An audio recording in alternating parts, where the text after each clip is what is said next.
ভাই, আপনি তো মেডিকেল ভিসা ডাক্তার দেখাতে, আপনি অ্যাটেন্ডেন্ট না রোগী? না, আমি নিজেই রোগী। আপনি নিজেই আমি রোগী? ডক্টর দেখাতে আসছি। আচ্ছা, এখানে আমাদের অনেকে আছে আশেপাশে, যা দেখলাম যে বহু মানুষজন আছে, তারা মেডিকেল ভিসা এসে এম্বাসি ফেস করার জন্য যাচ্ছে। এটা নিয়ে একটু আগে পরে কিছু একটু বলেন। এখানে আমি যতটুকু দেখলাম যে মেডিকেল, এখানে যতজন যাত্রী আসছে ইন্ডিয়াতে আসে, তারা হচ্ছে আপনার মেডিকেল ভিসায় যারা আসছে ম্যাক্সিমামই হচ্ছে আপনার এম্বাসি ফেস করতে আসছে। এটার কারণটা হচ্ছে আমাদের যে বাংলাদেশ ইন্ডিয়ার যে ডাবল এন্ট্রি যে ভিসাটা, এটা আপনার খুব ইজিলি পাওয়া যায় না। সেই ক্ষেত্রে হচ্ছে মানুষ আপনার বাধ্য হয়ে হচ্ছে আপনার মেডিকেল ভিসা করাচ্ছে। সেই জন্য হচ্ছে হিউজ একটা সমস্যা হচ্ছে এই যে এই মেডিকেল ভিসাটা, মানুষ হচ্ছে এখানে এসে হচ্ছে আপনার পারফেক্টলি হচ্ছে আপনার এম্বাসি ফেস করতে পারতেছে না। এম্বাসি ফেস করলে হচ্ছে পরবর্তী যাওয়ার সময় অনেক প্রবলেম হচ্ছে। তো এই সমস্যাগুলো হিউজ হচ্ছে এখানে। আর এখানে আমার মনে করি যে মেডিকেল ভিসা যারা আসতেছে 80% হচ্ছে আপনার এম্বাসি ফেস করতে আসতেছে। অল্প সংখ্যক হচ্ছে হ্যাঁ, যে অল্প, পেপার খুব রয়েছে। অল্প সংখ্যক হচ্ছে আমাদের মতন যারা এক্সাক্ট হচ্ছে আপনার মেডিকেল ভিসা আসতেছে, কিন্তু ম্যাক্সিমামে হচ্ছে আপনার এম্বাসি ফেস করার জন্য আসতেছে। তো আমার আমি অ্যাজ এ হচ্ছে আমি বাংলাদেশি হিসাবে আমার এটা আমার সরকারের প্রতি হচ্ছে আমার আহ্বান হচ্ছে আপনার ডাবল এন্ট্রি যে ভিসাটা আছে এটা পেপার একদমই এম্বাসি ফেস স্মুথ, করার জন্য। একদমই স্মুথ করে দেওয়া যায়। যে আমার ডকুমেন্ট আছে, আমার প্রপার ডকুমেন্ট আছে, আমি এম্বাসি ফেস করতেছি, আমাকে ডাবল এন্ট্রি ভিসা দিয়ে দিছে। এবং মেডিকেল ভিসার ক্ষেত্রে যে প্রবলেমটা হচ্ছে, অনেকে হচ্ছে আপনার অরিজিনাল যে রোগীগুলো আছে ওইগুলো হচ্ছে আপনার পাচ্ছে না, মেডিকেল ভিসাটা পাচ্ছে না। এখানে একটা বড় একটা সিন্ডিকেট তৈরি হয়ে যায়, সেজন্য হচ্ছে অরিজিনাল আপনার ইয়েটা পাচ্ছে না, মেডিকেল ভিসাটা পাচ্ছে না। তো আমি আহ্বান করব যে আপনার medical visa, double entry visa, এই দুটো ভিসা হচ্ছে আপনার খুবই স্মুথ করে দেওয়া দরকার এজ এ বাংলাদেশিদের জন্য। আর হচ্ছে বর্তমানে আমি শুনতেছি যে আপনার ট্যুরিস্ট ভিসা চালু হবে। তো আমি চাই যে এটা খুব তাড়াতাড়ি চালু হয়ে যাক। আমরা ভাইয়ের কাছ থেকে একটু কথা শুনলাম, উনি প্রপার। আমি কয়েকদিন যারা ভুক্তভোগী, একটা পার্সনকে পেলাম না যে মানে এই বিষয়ে একটু কথা বলতে। উনি যেহেতু প্রপার পেশেন্ট, বিধা উনি সৎসাহস নিয়ে কথা বলতে পারলো। উনি দীর্ঘ সময় এখানে দাঁড়ানো ছিলাম, আমাদের পিছনে 7-8 জন ছিল, তারা সেম প্রবলেম।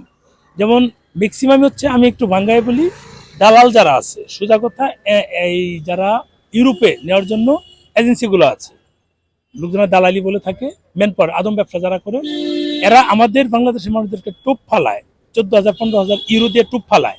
টুপ ফালানোর পর লোকজন তো ইউরোপে গেলেই কোটি কোটি টাকা ইনকাম, এটা যখন মাথায় থাকে, তখন লোকজন একটা মানে লোভে পড়ে যায়। লোভে পড়ে তারা ইউরোপে যাওয়ার জন্য মানে গুটিগাটি তলবি তলবা সব বিক্রি করে ওই এজেন্সিকে দিয়ে দেয়। এজেন্সি পরে কোনো কাগজপত্র না দিয়ে বলে যে আপনারা ইন্ডিয়াতে আসেন। ইন্ডিয়াতে কিভাবে যাবেন জানি না, আপনার ডাবল এন্ট্রি পারেন করেন, এই মেডিকেল পারেন করেন, এই যে ভাই যেটা এতক্ষণ বললো, মানুষ ডাবল এন্ট্রি করতে পারে না, কারণ প্রপার কাগজ ছাড়া হয় না। ডাবল এন্ট্রি করতে গেলে 1.5 লাখ 2 লাখ টাকা খরচ, কন্ট্রাক্ট করতে গেলে। তাছাড়া তারা কোনো কাগজই দেয় না। এই বিশেষ করে পর্তুগাল এম্বাসির জন্য কোনো কাগজপত্র তারা দেয় না 99%-এর ক্ষেত্রে। কাগজপত্র না দিলে তারা বাধ্য হয়ে ফেক ডকুমেন্ট দিয়ে মেডিকেল ভিসা ভারতে এসে এমন ভাবে মানে করে যে তারা বলে আপনি ভিসা করেন, এরপর আপনাদের ডেট তুলে দিব, দিল্লি এম্বাসির কাগজপত্র দিব এবং আপনাদের ওয়ার্ক অর্ডারের ব্যবস্থা করব। এরপর এই লোকগুলো যখন ইন্ডিয়াতে আসে, বিশেষ করে কলকাতায়, যে আমাদের এই মার্কেট, আমাদের না তো মানে আমরা এখানে থাকতে থাকতে আমাদের হয়ে যাচ্ছে। যেটা হচ্ছে ভাই, আমি দেখি মানে মেডিকেল ভিসা যারা আসতেছে এটা হচ্ছে তারা এখানে আপনার প্রথমত তাদের কাজ তো হচ্ছেই না, দালালরা হচ্ছে এখানে নিয়ে এসে ওদেরকে আপনার 4-5 মাস বসায় রাখতেছে। তো যাওয়ার সময় হচ্ছে অনেক বড় একটা ফাইন দিয়ে ওদের যেতে হচ্ছে। হ্যাঁ, এই ম্যাক্সিমাম হচ্ছে ভিসাই হচ্ছে না। ভিসা হচ্ছে না। এখন এটাই আর একটু ক্লিয়ার করি, আপনি যেটা বলছেন অ্যাড করি। এটা হচ্ছে যে এই লোকগুলা ইন্ডিয়াতে এসে 5 দিন 10 দিন 15 দিন 20 দিন 1 মাস 1.5 মাস 2 মাস বসে থাকে, থেকে যখন দিল্লির এম্বাসির ডেট দিতে পারে না, এই মানুষগুলোর ডেট ওভার হয়ে যায়। মানে ভিসা ইন্ডিয়াতে অবস্থান করার ডেট ওভার হয়ে যায়, তারপরে দিল্লির এম্বাসির ডেট পায় না। তখন ডেট যখন ওভার হয়ে যায়, এই মানুষগুলো এফআরআরও করতে যায়, কারণ এফআরআর করতে না করতে পারলে এক্সিট পারমিশন নিতে পারবে না।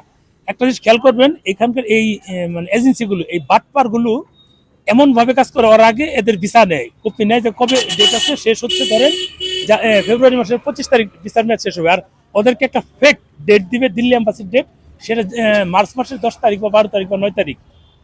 এখন এই লোকটা 20 তারিখ 22 তারিখ 25 তারিখ পর্যন্ত পয়সা থাকলো, ঠিক 24 তারিখে তারা একটা ডেট যদি শেষ হয়ে যায়, 25 তারিখ ইন্ডিয়াতে অবস্থান করার ডেট, তারা 24 তারিখে একটা দিবে যে আপনার মার্চ মাসের 10 তারিখে দিল্লিতে এম্বাসি ফেস করার জন্য ডেট পাইছেন। এতদিন আপনাকে থাকতে হবে, কিভাবে থাকবেন আপনারা জানেন। আপনারা এফআরআর করে নেন, এফআরআর করতে যায় এই যে এই মানুষগুলো করে। ওরা জানে এই বাটপারগুলো জানে যে এফআরআর করতে গেলে ঝামেলা আছে, কারণ এরা ফেক ডকুমেন্ট দিয়ে এই মেডিকেল ভিসা নিচ্ছে। তখন কিন্তু এরা এফআরআর করতে গেলে ঝামেলা করবে হবে না। কেউ যদি এফআরআর করে ডেট নিয়েও নেয় 9 তারিখে ডেটটা দিবে না। এর আগে একটা ঘটনা এক ভাইয়ের আপনার সাথে তো ছিল, আমার সাথে কথা হয়েছে যে কিছুক্ষণ আগে কথা হলো। বলেন তো এই ঘটনাটা আপনি বলেন। তো ওনার হচ্ছে মানে উনি মেডিকেল ভিসায় আসছে, মেডিকেল ভিসা আসার পরে হচ্ছে ওনার অ্যাপোলো করতে গেছে। এখন ওনার হচ্ছে মানে অ্যাপোলো নিচ্ছে না, ক্যান্সেল হয়ে গেছে। ক্যান্সেল হয়ে যাওয়ার পরে হচ্ছে উনি মেবি হচ্ছে 3 দিন নাকি 4 দিন হচ্ছে ওভার স্টে করছিল। পরবর্তীতে হচ্ছে এনিহাও ওরা জানতে পারছে যে ও আপনার মেডিকেল ভিসা দিয়ে হচ্ছে এম্বাসি ফেস করতে আসছে। পরবর্তীতে ওকে হচ্ছে আপনার 70,000 রুপি হচ্ছে আপনার ফাইন করছে। 70,000 রুপি মানে 1 লক্ষ টাকা সহজ হিসাব। আপনার ফাইন করছে। এটা কিন্তু মাসে হচ্ছে আপনার 10,000 করে তো আছে। আপনি যদি মাসে হচ্ছে আপনার 1 মাস স্টে করেন তাহলে 10,000 রুপি। এছাড়া 70,000 রুপি হচ্ছে মানে এটা ওভার ফাইন করছে, এক্সট্রা ফাইন। ওভার স্টে এই জিনিসটাই উনি একটা বললো, এর সাথে আরেকটা প্লাস করি অ্যাড করি যে অনেকের ডেট দিচ্ছে যে 25 তারিখে ডেট শেষ, আগামী মাসের 9 তারিখ 10 তারিখ যাওয়ার জন্য এম্বাসি ফেস করার জন্য ডেট দিচ্ছে। ওই লোকে ডেট পেয়েছে মানে 25 তারিখে, সরি কি বলে এফআরআর ডেট বাড়িয়েছে, মানে আর 3 মাস মতো ডেট বাড়িয়েছে। 3 মাস ডেট বাড়ানোর পর ওই লোক ধরেন যে মার্চ মাসের 10 তারিখে ডেট দেওয়া, সে 25 তারিখে বা 26-27 তারিখে এফআরআর কমপ্লিট হয়ে যায়, ডেটও পেয়ে যায়। যখন 10 তারিখ আসে তখন ওনাকে বলে, এটা আগের মানে পিছনের খবরটা বলছি, যে আপনার যে ব্যক্তি ওখানে এম্বাসিতে নিয়ে যাবে, কাগজপত্র নিয়ে যাবে, তাকে দিল্লি এয়ারপোর্টে আটকাইছে, পুলিশে ধরে তাকে জেলে দিছে। কাজে আপনার কাজটা এখন করা যাচ্ছে না। তার মানে বুঝেন, কেউ যদি কোনোভাবে এফআরআরতে ডেট বাড়ায় নিতে পারে, তার স্টে করার ডেট, পরবর্তীতে তাকে এম্বাসি ফেস করার জন্য ডেট অনুযায়ী যে যাবে, সেটা আর যাওয়ার সুযোগ নেই। একটা অজুহাত তৈরি করে বলবে যে এটা হয়নি বা এই কারণে হয়নি। আসলে কিন্তু ফেক। ওরা জানে, দুটো কাজই জানে। ওরা জানে যে এফআরআর করতে গেলে ডেট পাবে না, ওরা বেঁচে যাবে। আবার যদি কেউ ডেট পায়ও, তাহলে ওই 1-2 জনকে একটা বোগাস তথ্য দিয়ে ওদেরকে বলে যে না, তোমার এই কারণে হয়নি। এই কথাগুলো এই এজেন্সিগুলো, এই বাটপারগুলো কিন্তু করছে মানুষের সাথে। আর এই বাটপারগুলোতে সুযোগ দিছি আমরা যোগ্যতা না থাকলেও 20-25 লাখ টাকা দিয়ে ইউরোপ চলে যাব, ইউরোপ গিয়ে কোটি কোটি টাকা দেশে পাঠাবো, এই স্বপ্ন দেখি। এই স্বপ্ন দেখার কারণেই ওই বাটপারগুলো সুযোগটা নেয়, টুক ফালায়।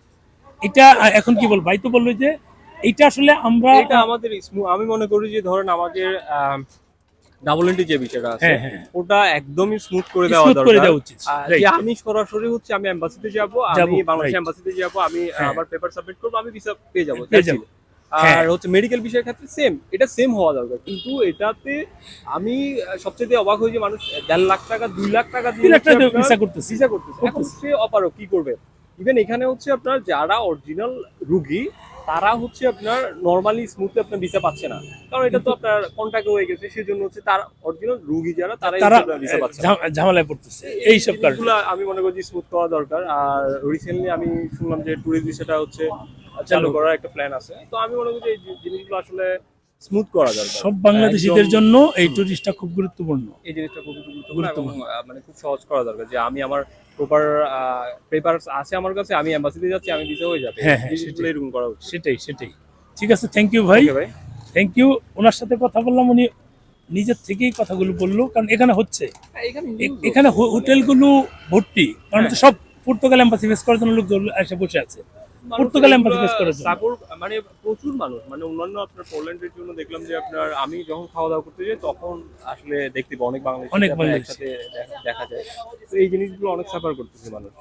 আমি মনে করবো যে বলবো যে বাংলাদেশি গভর্নমেন্টকে বলবো যে এই জিনিসগুলো আসলে একদমই স্মুথ করা দরকার, সম্পর্কটা যাতে অনেক ভালো হয়। আমাদের এই মানে যারা এমবাসি ফেস করতে যাচ্ছে বা যারা ইউরোপে ভিসা প্রত্যাশী, তাদের জন্য ভালো হবে। মেডিকেল সেক্টরে যারা আছে তাদের জন্য প্রকৃত রোগী যারা, যেমন আপনি প্রকৃত রোগী, মাঝখানে হচ্ছে যারা হচ্ছে এই সিন্ডিকেট গুলো করতেছে, আপনার দালাল যারা আছে, তাদের এই জিনিসগুলো উঠে যাবে। তো আমি মনে করি যে এই জিনিসগুলো একদম স্মুথ করা দরকার।